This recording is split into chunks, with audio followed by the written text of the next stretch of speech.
Hola, ¿cómo están? Buenos días, buenas tardes, buenas noches.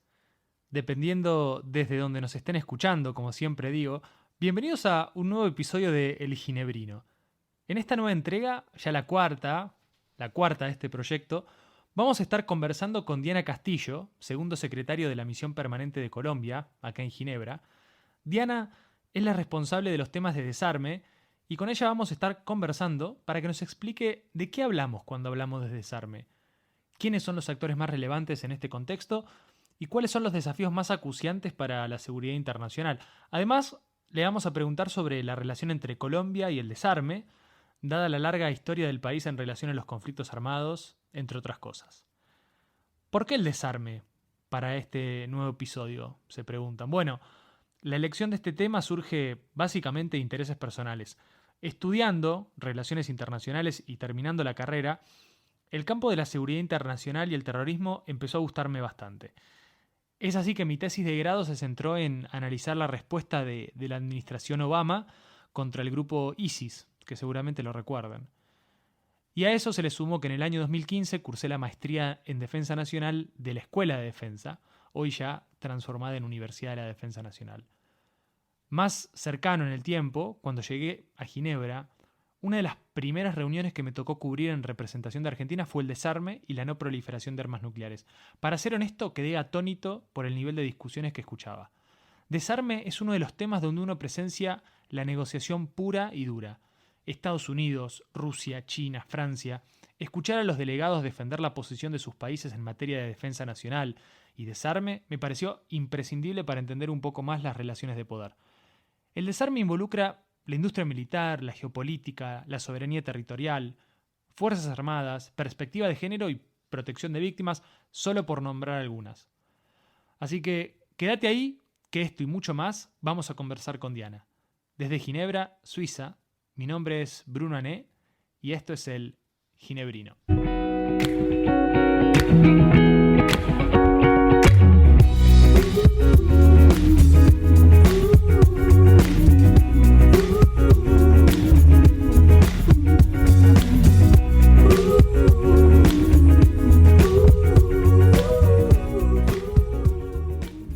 Hola Diana, ¿cómo estás? Buenas tardes. Gracias por sumarte a este ciclo de entrevistas del Ginebrino.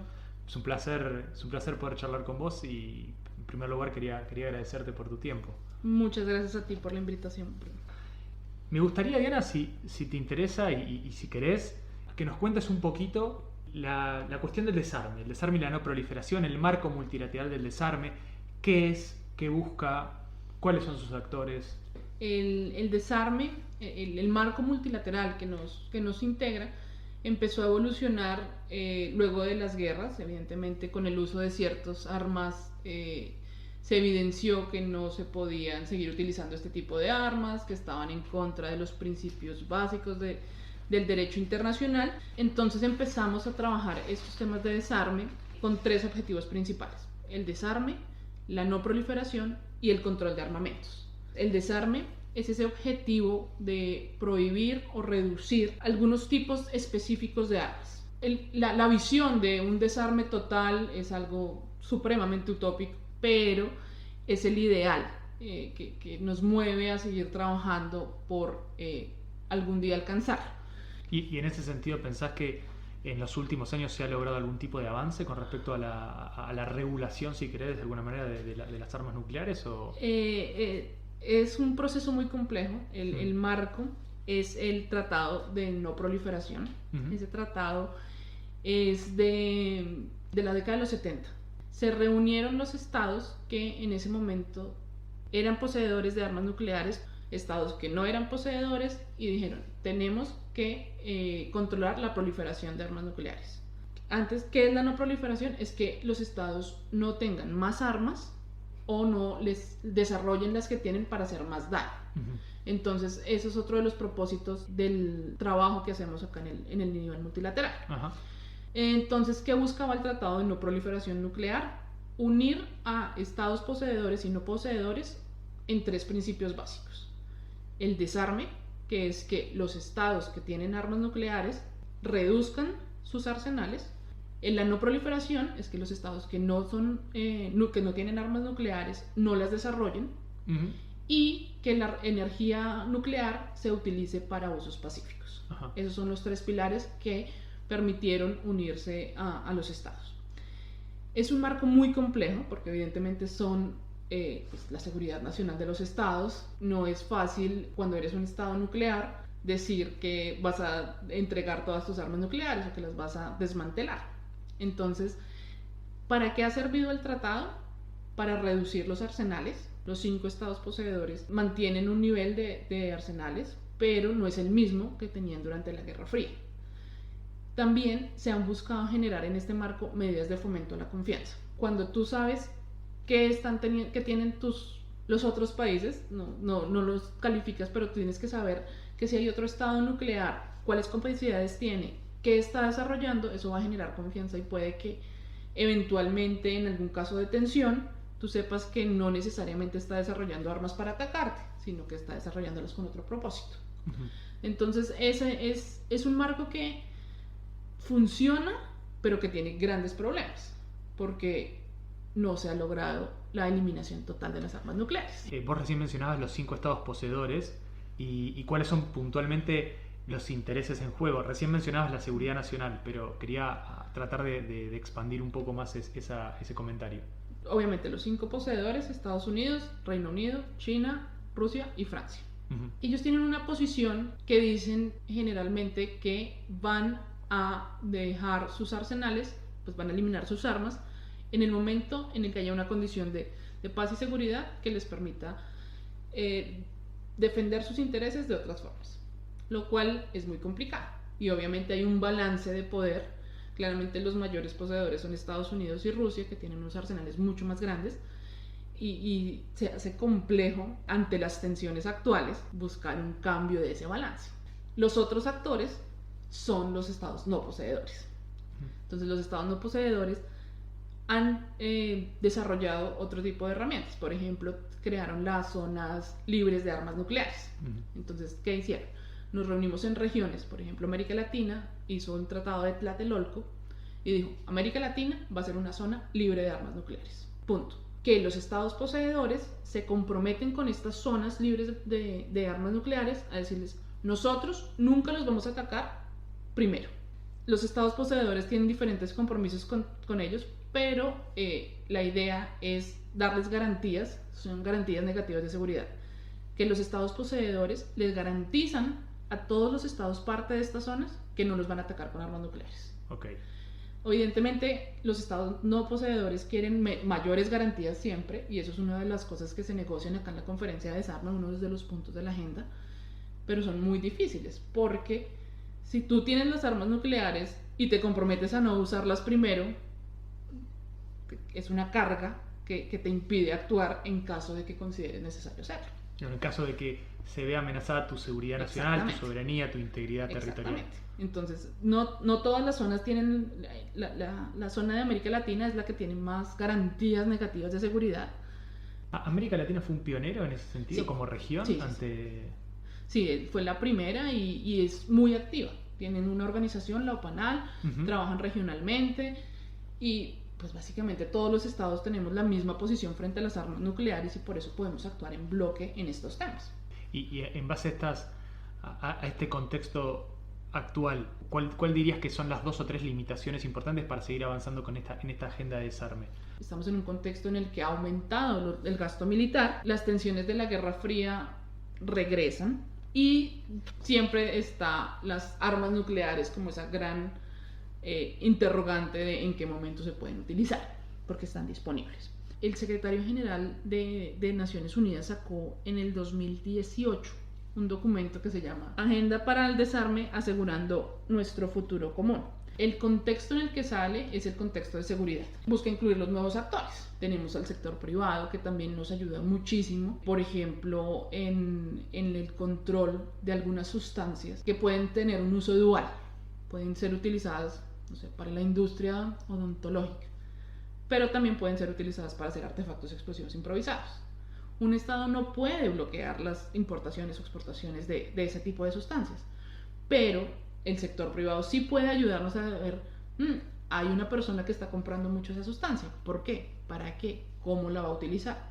Entonces esto como que la nueva agenda busca que todos actuemos de forma conjunta. Me gustó mucho lo que comentaste y creo que me gustaría abordarlo más adelante en una de las preguntas sobre los actores no estatales vinculados a la cuestión del terrorismo o grupos paramilitares, pero antes de eso quería llevarte al plano de América Latina y Colombia. ¿Cuál pensás que es el rol o la relación que tiene Colombia con el desarme, las implicancias para el país con su historia en relación a los conflictos armados? Primero, la región y evidentemente Colombia tiene una vocación multilateral muy fuerte. Colombia evidentemente está en los instrumentos grandes, en los de lucha contra las armas de destrucción masiva, los de armas biológicas, armas químicas, armas nucleares, pero hay otro tipo de armas que sí nos afectan muchísimo, que son minas antipersonal y artefactos explosivos improvisados. Esa situación de contaminación del territorio nos hace ser mucho más activos acá en Ginebra, nos hace buscar mucho más la cooperación internacional. Entonces, ese compromiso de limpieza de territorios para un país contaminado como Colombia es un gran reto. Y tenemos el reto adicional de que hay esos actores terroristas, actores fuera de la ley que están utilizando artefactos explosivos improvisados. Entonces, hay sitios en los que se sigue instalando artefactos explosivos improvisados en Colombia. En ese sentido te quería preguntar, ¿Colombia tiene alguna especie de hoja de ruta sobre los objetivos que se busca plantear de aquí a determinado tiempo? Y con este gobierno, la acción integral contra minas pasó a estar en la presidencia de la República, porque sabíamos que esto es importante. Esto es importante para Colombia, es un compromiso con la comunidad internacional. Entonces se pasó a la presidencia, a la oficina del Alto Comisionado para la Paz, y tenemos una directora, que más adelante podemos hablar de lo de género y desarme, pero tenemos una directora del programa que ha hecho una gran labor aprobando las nuevas normas en el marco del nuevo gobierno, con un plan de acción con recursos propios para implementar. Tenemos obviamente desminadores civiles de organizaciones nacionales e internacionales que hacen una gran labor, pero también tenemos un componente militar de desminadores. Y es que las condiciones topográficas de Colombia son muy Eso te iba a preguntar, la cuestión del terreno y trabajar sobre el territorio. Y son territorios, o sea, las minas no están cerca de las ciudades, que es una gran ventaja, pero también que hace muy difícil el desminado. Entonces tenemos minas en parques naturales, minas en sitios donde están las comunidades indígenas, por ejemplo, que es un reto adicional. Entonces el Estado ha tenido que organizarse para responder a un problema, y otro de los problemas es que no hay unos mapas de instalación de artefactos. Los artefactos han sido utilizados por grupos delictivos, por las guerrillas antiguamente, para proteger cultivos ilícitos. Entonces no hay un patrón que nos diga exactamente dónde pueden estar las minas. Es como un poco trabajar a ciegas. Trabajar a ciegas. Entonces tú te tienes que basar en la comunidad, en preguntarle, oiga, ¿usted dónde ha oído que hay minas? ¿Dónde ha pasado una vaca y se ha muerto? Ese tipo de cosas complica mucho el trabajo. ¿Y hay regiones particulares de Colombia? Quizás estas son las regiones prioritarias donde más actividad. La mayoría de las minas que existen son en territorios en donde hay una historia de conflicto, en donde grupos fuera de la ley están haciendo luchas por el territorio, o en zonas cerca de la frontera, que son los corredores para salida de las drogas. Me diste, Diana, el pie para pasar a la siguiente pregunta, que es la cuestión de género, la perspectiva de género, no solo en la diplomacia, sino también en el desarme, en el área en el que vos trabajás. Tenemos dos hitos. El primero es el Tratado de Comercio de Armas. Es uno de los primeros instrumentos en incluir este tipo de violencia, y especialmente que tenemos que tener en cuenta que la mayoría de víctimas del uso de armas pequeñas y ligeras son las mujeres. Entonces es una medida real para integrar los asuntos de género. Y la segunda fue el año pasado en el Plan de Acción de Oslo, de la Convención de Minas. El problema es que muchas veces las delegaciones no incluyen mujeres. Las delegaciones, si incluyen mujeres, no son las embajadoras. Entonces las mujeres estamos en un proceso de fortalecimiento, pero hay mucho camino por seguir. incluir a las mujeres en la mesa cambia la perspectiva. ¿Por qué? Por ejemplo, la mayoría de las víctimas de minas antipersonales son hombres, pero la mayoría de cuidadoras son mujeres. Entonces tú tienes que saber eso para generar políticas que realmente tengan un impacto. Si no, vas a hacer políticas que no van a servir si no incluyes eso. Entonces, por ejemplo, ahora en la pasada primera comisión en Nueva York, 3 de cada 4 intervenciones fueron hechas por hombres. Ahí vemos que no estamos en una situación de paridad. Uh-huh. No es el ideal. Sin embargo, yo creo que eso sí está cambiando. O sea, al menos ya lo estamos discutiendo. Es el primer paso. Pero yo creo que es más la falta de oportunidades. Y creo que eso es, no fácilmente, pero sí es muy posible de solucionarse. Pues es que quizás esta pregunta la debería haber realizado, tendría que haber sido una de las primeras, pero ¿cuándo surge tu interés por las cuestiones de desarme? Vos tenés un background, un perfil muy vinculado a la seguridad internacional. ¿Cómo surge este interés por esa área? En la universidad tuve una clase de especialización en seguridad y me encantó. Fue un cambio de paradigma porque siempre me gustaron estos temas de inteligencia, como que me sonaban interesantes. En la universidad tuve una clase de seguridad y luego tuve la posibilidad de hacer una pasantía en el Ejército de Colombia. Luego ya empecé a estudiar más el tema a profundidad y tuve la ventaja en una de esas becas que promovían la participación de mujeres, participé y hice acá un curso también de liderazgo en seguridad internacional, lo cual también sirvió para que posteriormente me enviaran como diplomática acá por esa experiencia anterior. Entonces doy fe de que los cursos y las invitaciones a mujeres sí funcionan para formarnos. Funcionan. Y en base a tu experiencia, Diana, tu interés por esta temática, más allá de tu rol formal dentro de la misión permanente de Colombia, ¿cuáles son las principales amenazas que podemos ver hoy en día? Bueno, yo creo que hay dos alternativas acá. Primero, obviamente, son los conflictos entre estados, que siempre han estado ahí, que van a permanecer. Siempre va a haber intereses nacionales que chocan. Uh-huh. Tenemos también el conflicto entre Armenia y Azerbaiyán, problemas entre Israel e Irán. Esos conflictos requieren una respuesta bilateral, negociaciones bilaterales, pero son apoyados muchísimo con negociaciones multilaterales. Entonces, esos conflictos, el escalamiento es posible, como lo vimos ahora en el de Nagorno-Karabaj. El escalamiento todavía es una posibilidad, el uso de armas que están prohibidas es una realidad, pero la negociación siempre está ahí. Sin embargo, y para mí creo que el riesgo más grande es el uso indebido que las armas pueden tener por agentes no estatales. ¿Por qué? Porque los estados jugamos en un marco, los actores de afuera no. Claro, no juegan dentro de esas reglas. No jugamos en las mismas reglas. Entonces, al no tener las mismas reglas, a mí se me hace mucho más peligroso que alguien fuera de los sistemas estatales esté desarrollando, por ejemplo, una toxina. Uh-huh. Porque ahí ya no estamos jugando en nuestro marco. Es mucho más peligroso eso, y ese es el problema del terrorismo. Que probablemente nosotros, y el problema de esta negociación es que nosotros vamos respondiendo al uso de las armas. Y probablemente ya alguien está haciendo desarrollos.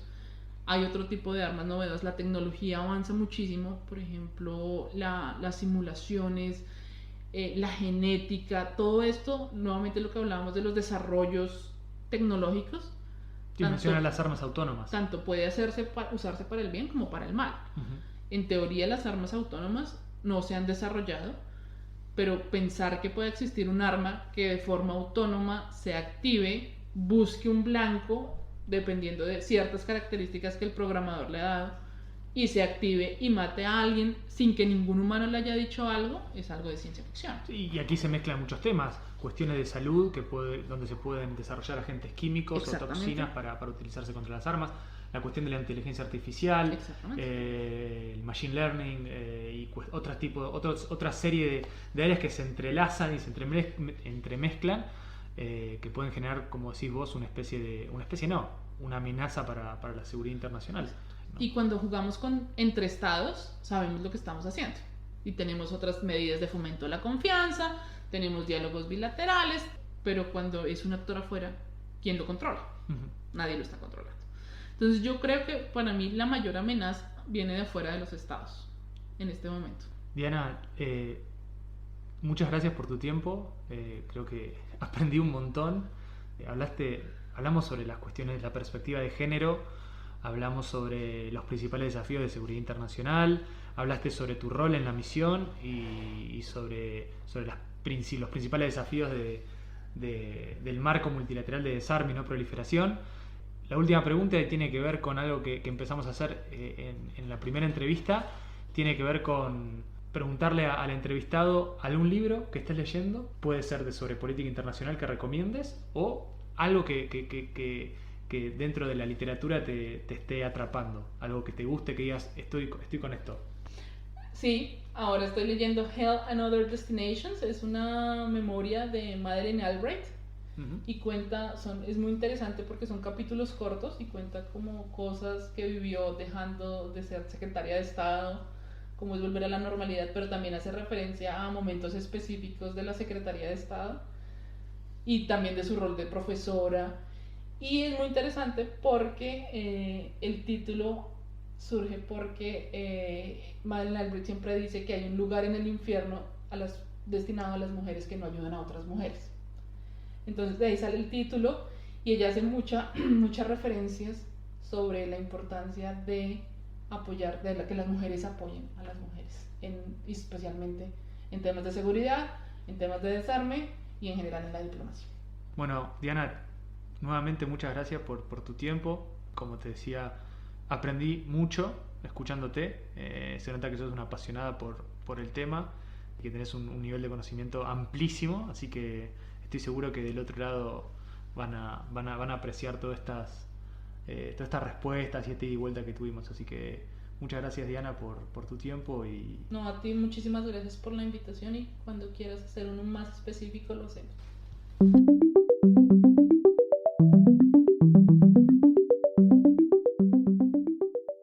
Ahí pasaba Diana y una entrevista que nos deja bastante contenido.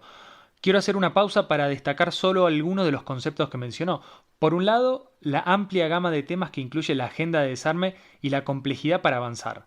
El rol de la mujer dentro de las negociaciones de no proliferación y desarme y también como víctima de minas antipersonales como sucede en Colombia. Dos escenarios radicalmente opuestos, pero que centran a la mujer y su rol como un factor determinante. Charlamos también de los desafíos de la seguridad internacional y cómo los nuevos actores acompañan este proceso de redefinición en las políticas de desarme. Como siempre, vale aclarar que las opiniones de nuestra entrevistada son totalmente personales y no forman parte de la posición oficial del Estado que representa. Así pasaba un nuevo episodio del Ginebrino. Espero que lo hayan disfrutado. Síganos en nuestro perfil de Instagram y háganos comentarios, sugerencias, ideas. También pueden encontrarnos en mi perfil de Twitter, Bruno-Ané. Quédense para nuevos episodios. Ahora es tiempo de dejarlos con la música del gran Lucky Bamba. Esto fue El Ginebrino. I know I should be strong, but my heart won't let you go.